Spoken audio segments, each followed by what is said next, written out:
I thought Huddersfield played it well because they'd obviously been practicing long kicking, and the long kicking game broke a little bit of that stranglehold. They got better field position, particularly in the first half, than many sides have had against us this year. Gaskell and Cogger were really hoofing the ball long. One or two times it ran over, but mainly putting us back into our own 20 to start our set to six. And I thought that tactic worked very well for them. They were very patient. They defended very well. It was a tough game. I thought there were some nice tries. There were probably a few too many penalties and errors for it to be anything like as enjoyable as I would have liked it to have been. There was a great finish, as we've already said, from Huddersfield to get into the lead just at half-time. How did you feel about that? Because you hadn't trailed in a game yet this season, and you hadn't been behind at half-time either, so obviously. So you'd dropped behind twice during that first half. Not really. I thought... not really, because I think throughout the season, the first halves have been close. So even though we haven't been behind and we haven't, been losing at half-time, we've been drawing at half-time on one or two occasions, and we've very rarely been more than a score up. So first halves have typically been hard for us, and I predicted to myself that in the second half we'd probably score a couple relatively early on in the second half and then defend it from there, and that's pretty much what happened. I mean, it was a little bit closer towards the end than would have liked, but that's pretty typical of what Saints have done throughout the year. It would have suited the weather that we had on the Sunday rather than on the Saturday rather than the Sunday. It's very wet weather, playoff style rugby that Saints seem to play, no matter who we're against or what the conditions are. We've got this way of playing. It's very patient. It's relentless. The defence is very good, and then we've got 3 or 4 different ways of scoring a try. Ultimately, when we've put enough pressure on teams, it's not always the most exciting rugby to watch. It won't win us too many new fans, I don't think, but it's certainly so far at least been winning rugby. There really is a difference in the sort of fluidity of this side since Wolves come in compared to under Holbrook, isn't there? Yes, and it kind of feels like any points you do score from some sort of trigger memory that Lomax, Farge and Coote can pull out about how you used to play under Holbrook. I'm not sure that's right. I think what I would say is we've got 3 or 4 different ways of scoring tries. Very rarely is it from distance. It's almost all from relentless pressure building up on a team until the defences are struggling, and then we'll have the move round the back with either Coote or Lomax pushing the ball wide, creating an overlap and pushing the ball wide for one of the wingers or centres to get in, or we'll have a little grubber kick in behind the line or a little chip kick from Farge to the corner to score that way, or we'll rely on one of the big fellas smashing it under the posts. And those are the ways we tend to score tries so far this season.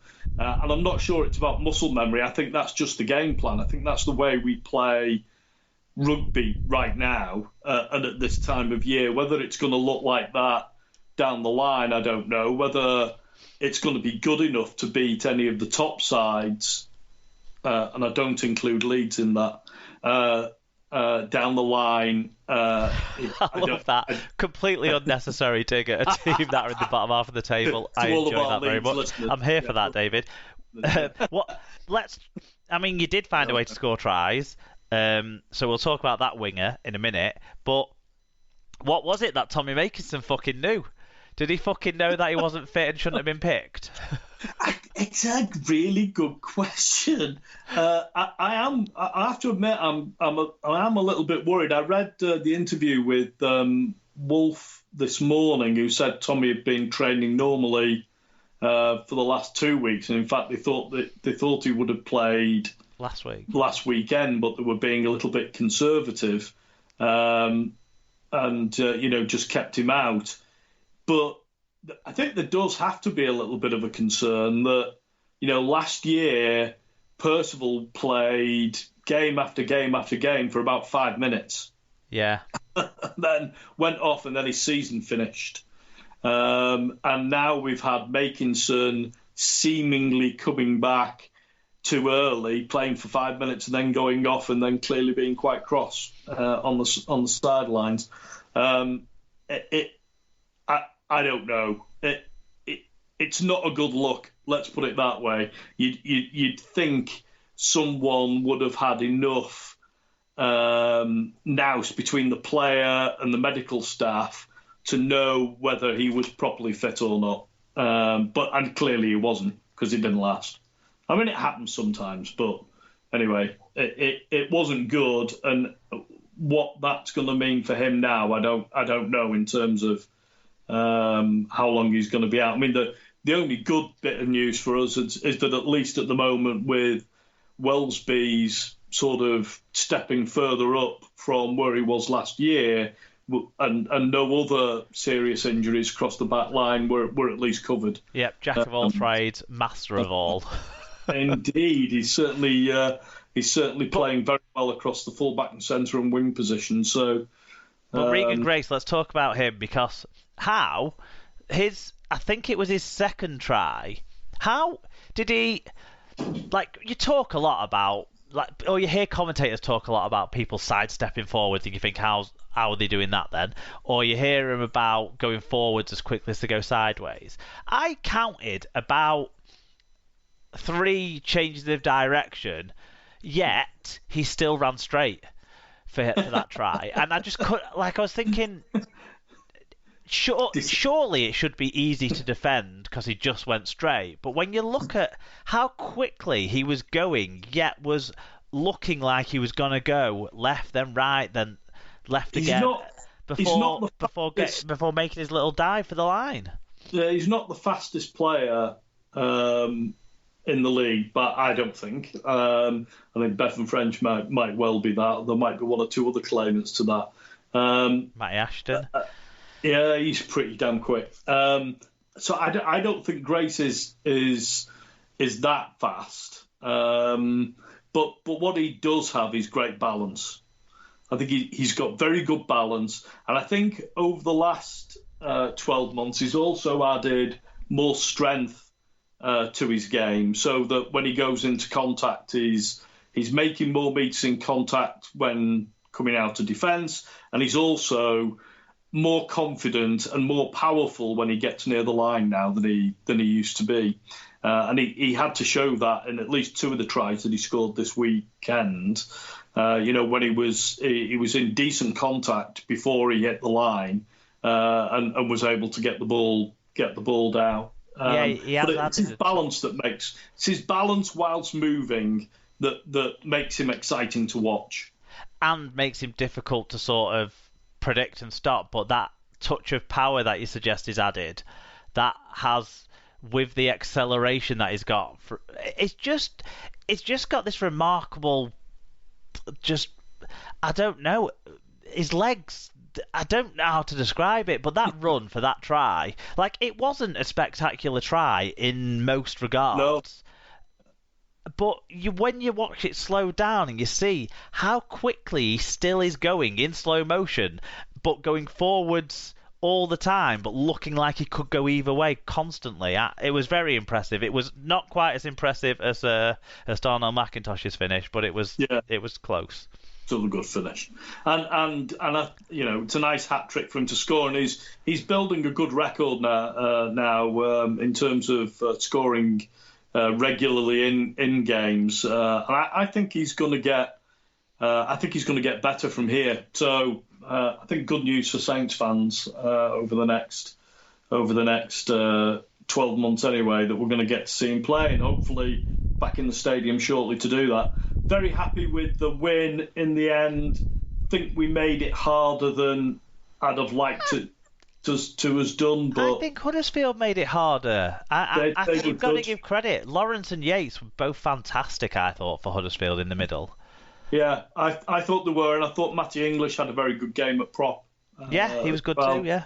Very solid. I think with this Saints side at the moment, because we haven't played any team in the top six, none at all, in the league or the cup, it's very difficult at the moment, I think, to say exactly where we are.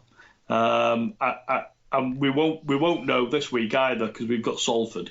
Not that I think Salford will give us a very good game, but it's another game where we're not. Well, we'll talk about that later on, David. Come on, we've got two other games to talk about now. Yeah, we have. Predictions come later. Yeah, we need to spend a lot of time on the next one, Mark. So we better. Well, we're going to have to spend a lot of time on the next one because we've got a lot of fan views on this one. So we move on to Saturday's action. In the first game, the earlier game, the one that was probably the most weather affected, but didn't seem to dampen down the quality of effort. Hull FC 20, Wigan 10 it finished up. It was 8-4 to the Black and Whites at half-time. Robert Hicks was the referee.